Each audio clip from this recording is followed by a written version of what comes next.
FOMO. My name's Patrick McGinnis, and I'll admit it, I have FOMO. And since you're here, I'm going to bet that you do too. But that doesn't have to be a bad thing.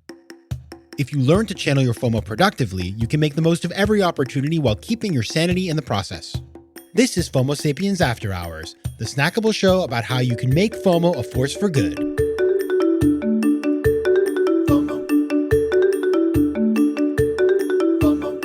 Welcome to another edition of FOMO Sapiens After Hours, and this is a special one because would you believe that this Thursday we are airing the 100th episode of FOMO Sapiens, which is hard to believe. And my guest on Thursday is Chris Gardner, who, if you've ever seen the movie The Pursuit of Happiness, it's his life story. He's an amazing guy. I spoke to him, just really inspired by him. And so it's like a perfect show to run for the 100th show. But I wanted to today just kind of tell you a little bit of the history of FOMO Sapiens for those of you who don't know the history and where it all came out of, why I did it, how it's evolved over time, because I cannot believe that it's been this long. Like I did not plan. I guess I don't even know how I thought about it, because kind of when you start doing a podcast, you're sort of in it for the rest of your life until you're not.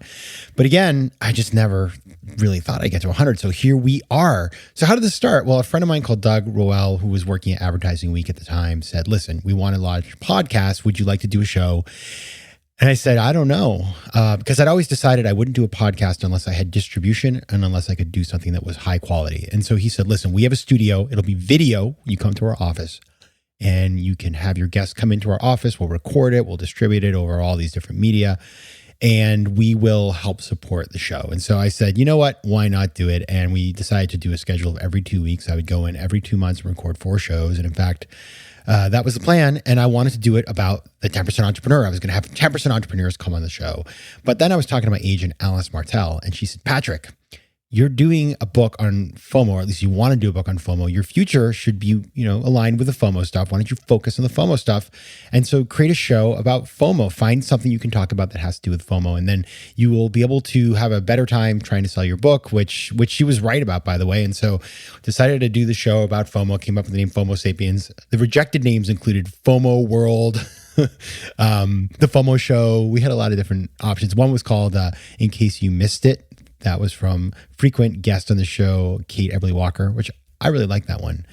And so we went with the FOMO theme. And I remember going to the offices of Advertising Week, and they had this room that was quite tiny and didn't look amazing on camera, to be honest with you. It was, you can find the videos on YouTube. It's a little weird. And I went to Target in sort of like near Penn Station, New York City, and bought some things to spruce up the walls, like, I don't know, a vase or a lamp or something. And it was ridiculous. And so anyway, we recorded our first 4 shows, and these guests were Nick Martell, who's the son of my agent Alice, and his partner Jack, and they have now Robin Hood Snacks, which has become a huge show. And at the time, they were just getting going on that, so it was really, it was funny to see where they have gone since then. Then there was Sally Wolf, there was Ryan Williams, there was Dory Clark, and Dory Clark is also going to come back on the show, actually imminently, with her new book. But those are my first 4, all people I consider really good friends. And, we just kind of did it. Like, it was very, as we say in Spanish, casero. It was very sort of homemade. And you just should look at them because there was no editing.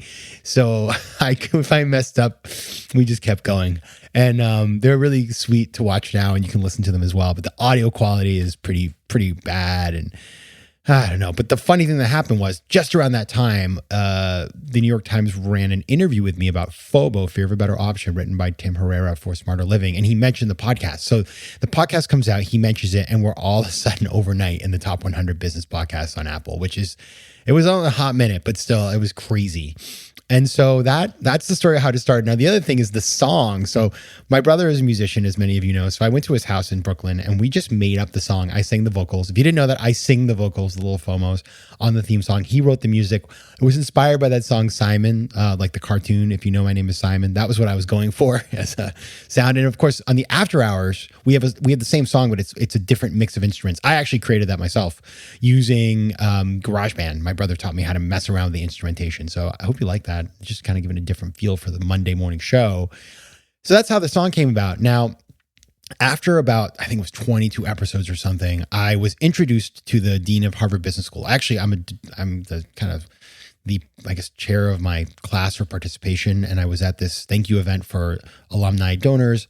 And my friend, Irina Babushkina, introduced me to the dean and said, did you know Patrick invented FOMO? And he said, that's so cool. And she said, he has a podcast. And by the way, Irina had given me all these amazing ideas for the show. She was the reason we created the FOMO moment of the week, which we had for a little while until it became After Hours. And so she introduced me, and the dean said, oh, we're thinking about starting a podcast division at Harvard Business Review. Would you be interested in meeting with them? And I said, yeah. And so I met with Adi Ignatius, who is he's the editor-in-chief, fun story, brother of David Ignatius, the Washington Post, so power family over there. And Adi worked with me and another colleague called Adam Buchholz to come up with the ideas of the show.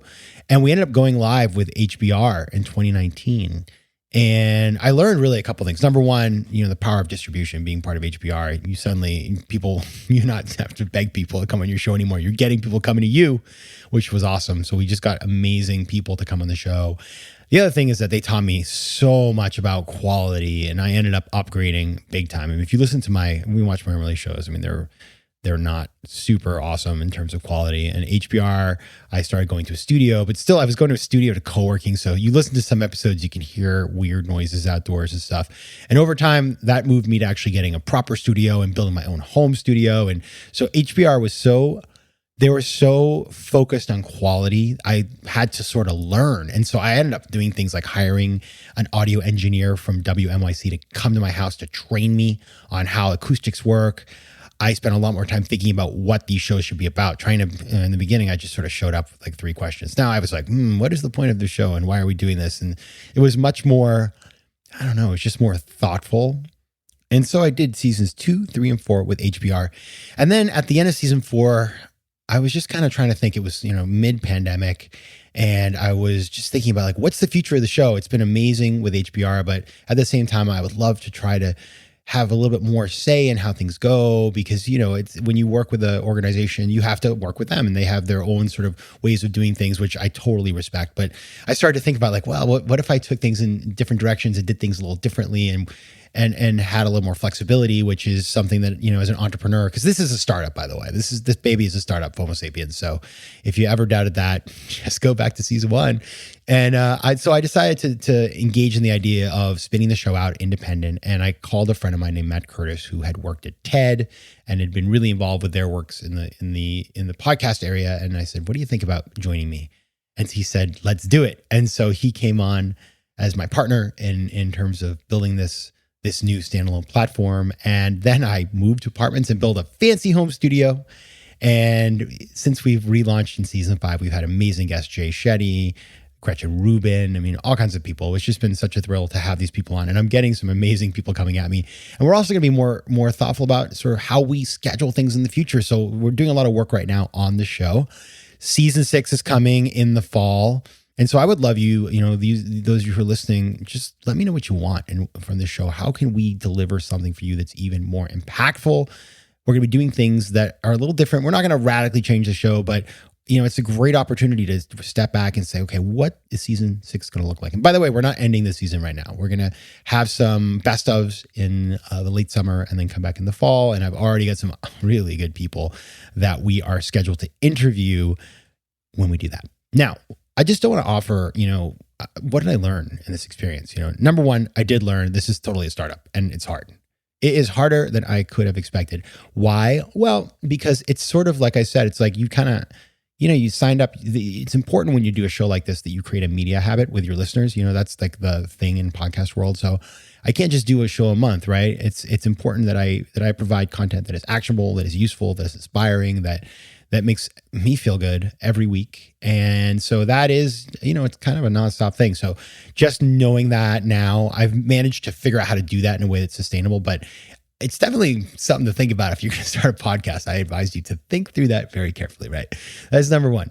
Number two, you meet amazing people. I have been so lucky. The guests that I have met over time, some of these people I have, stayed in touch with and have become really friendly with. And, some of those of you who have listened to the show in the past, a lot of the early guests were my friends anyway, right? So of course, they're still my friends. But, some of the people who I've stayed in touch with from the show. Jay Shetty is a great example. We did some stuff later on. He's a busy guy, so he's got lots going on, but he was kind enough to have me on his Instagram Live.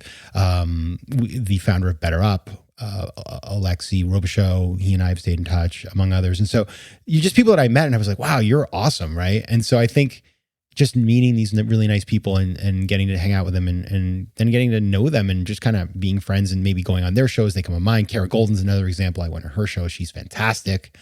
So it's just been awesome to meet these really amazing people and to learn from them and to be able to share that with all of you. Also listeners, I've met so many listeners, and those of you who know who you are, that write to me, Instagram with me, that I have, we know each other now. And I think that's really special, is the fact that we're in touch with each other. And by the way, if you DM me or Twitter or Instagram, I respond.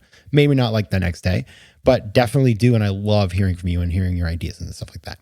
Now, another one, be yourself. You got to be yourself. It's hard sometimes to be yourself when you're recording something, but I'm going to tell you something. You can't have a podcast when you're not yourself. People, they know it. And I learned that pretty quickly. Another one is work with talent all over the world. So I do not do this myself, and I have tons of help. So, people like on my team, Sam and Ana, Alejandra, Jenny, Alexandra, Claudia, Maria Valentina, Edgar, they're all in Latin America, or Miami, which is like the capital of Latin America, but they're amazing. They're super talented. We can do things bilingual if we want to. So they're really fantastic. My business partner, Matt, he's kind of in between a couple of different places, but he was in New York, but then he moved away for a little bit. Maybe he'll be back. New member of the team, Usman, who's in the Gambia. So I met him when I was over in Africa on book tour, and we started chatting, and then we found a spot for him to hop on the show. There's Josh, who is in Ohio, who does all the editing. There's Jeremy Strike, who has been really important and helped me think through a lot of aspects of the show. My friend Rasheen from college, who's also given me tons of ideas.